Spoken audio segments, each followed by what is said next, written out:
Gyles Brandreth, a royal author and friend of Prince Philip, has claimed the late Queen Elizabeth II had a form of bone marrow cancer, the most common symptom of which is bone pain. The biographer made the statements about Her Majesty's health struggle in his upcoming book, Elizabeth, An Intimate Portrait. In a serialisation in the Daily Mail, he wrote, "I had heard that the Queen had a form of myeloma, bone marrow cancer, which would explain her tiredness and weight loss and those mobility issues we were often told about during the last year or so of her life. The most common symptom of myeloma is bone pain, especially in the pelvis and lower back, and multiple myeloma is a disease that often affects the elderly. Currently, there is no known cure, but treatment, including medicines to help regulate the immune system and drugs that help prevent the weakening of the bones, can reduce the severity of its symptoms and extend the patient's survival by months or 2 to 3 years." Mr. Brandreth also details the relationship between the Queen and Prince Harry, claiming the monarch was supportive of her grandson's marriage to Meghan Markle.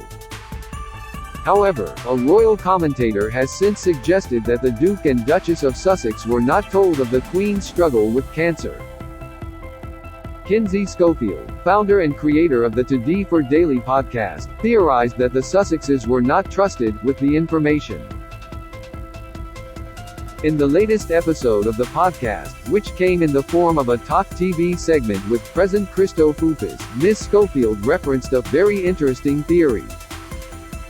Read more. Queen battled cancer in secret during final years. Prince Philip's friend claims in book the royal family are reportedly in fear of the bombshells in Harry's book. Image, Getty Images, Penguin Random House. The Queen welcomed Meghan to the royal fold back in 2016. Image, Getty. Prince Harry likely got his way with book edits after adding chapter on Queen's funeral. Prince Harry's highly anticipated new memoir will acknowledge the death of his grandmother, Queen Elizabeth II, new reports revealed. His bombshell tell-all book, titled Spare, was largely written before the Queen's death, but its publication was delayed to January 10 following the state funeral, Harry's publisher confirmed. What could the book share about the Queen's death? Read more here. She said, "Somebody messaged me today suggesting that perhaps, because I don't know about you, but I've heard these rumors about bone marrow cancer for a very long time now." Gyles got permission from the family to include this in his book to ensure that it wasn't breaking news if Harry included it in Spare, which I think is very intelligent. I think that very much could be it because we've heard the whispers and perhaps the family wanted to control how that information was released. The Duke of Sussex's book is set for publication on January 10, 2023. Spare, which is already a #1 bestseller, will cover Harry's personal journey from trauma to healing. While the content remains under wraps, the memoir is expected to delve into the prince's childhood, his time in the military and serving in Afghanistan, and his life as a husband and father. Many have speculated that Harry will reveal further insight into his experiences as a royal, particularly following the introduction of Meghan into the fold and the struggles that came about thereafter. Given the Sussexes' previous dalliances in the media, which saw the couple repeatedly shine a negative light on the monarchy, the royal family have reportedly been in fear of bombshells. Meghan and Harry stepped down from their roles in the royal family in 2020. Image, Getty, trending during an episode of Paul Murray Live earlier this month. The Daily Mirror's royal editor Russell Myers claimed many members of the firm are furious about the tell-all. The king would not be the only person to be absolutely furious, looking at the situation that has played out over the last few years, he said before pointing out that Harry and Meghan have pretty much got what they wanted, and yet have just been trashing the royal family. Mr. Myers added, "One would have thought that they would have just disappeared into the Californian sunset, been happy to make a bit of money and just forge their own life, but no. Not only has Meghan been railing against her treatment when she was in the royal family, for such a brief period of time, we now have Harry's book to look forward to."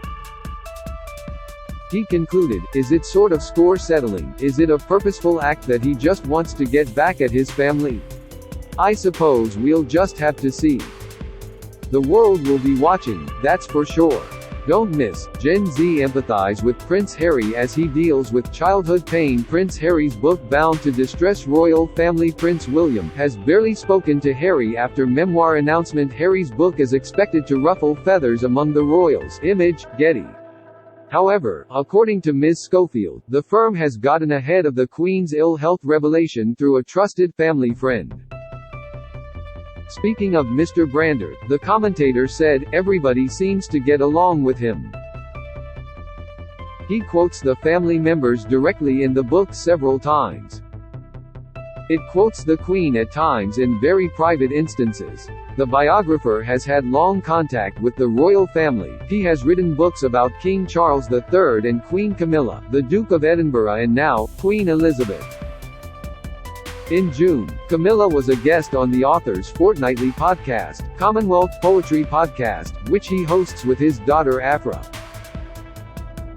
Mr. Brandreth with King Charles III during the Jubilee celebrations in June. Image, Getty. The author is known to be particularly close with the Queen Consort. Image, Getty. Ms. Schofield described Mr. Brandreth's relationship with the royals, saying his book is a unique opportunity for royal watchers due to the author's close friendships with members of the family. She said, I asked him about it and he said, oh, no, I would never say that they're my friends, but he's being humble. The Queen Consort was on his podcast. He worked really closely with Prince Philip on his book about him. This is a man that truly had access to the Queen, and truly had access to Prince Philip. Mr. Foufas added, I am inclined to agree with you that Gyles Brandreth is very much in the know. And I think by him saying, I had heard she had cancer, he wouldn't write that unless he had been given the approval to write that, as you rightly allude to. And also I don't think he would speculate unless there were some facts behind it. The presenter recalled the Queen's Platinum Jubilee celebrations, noting the monarch's absence from several celebratory events. He said, there would have been times when she was in absolutely immense pain. It does explain why simply appearing on the balcony after making the journey from Windsor Castle to Buckingham Palace, for instance, on the first day of the Jubilee celebrations, meant that her doctors would have said the next day, sorry, you can't appear for your concert.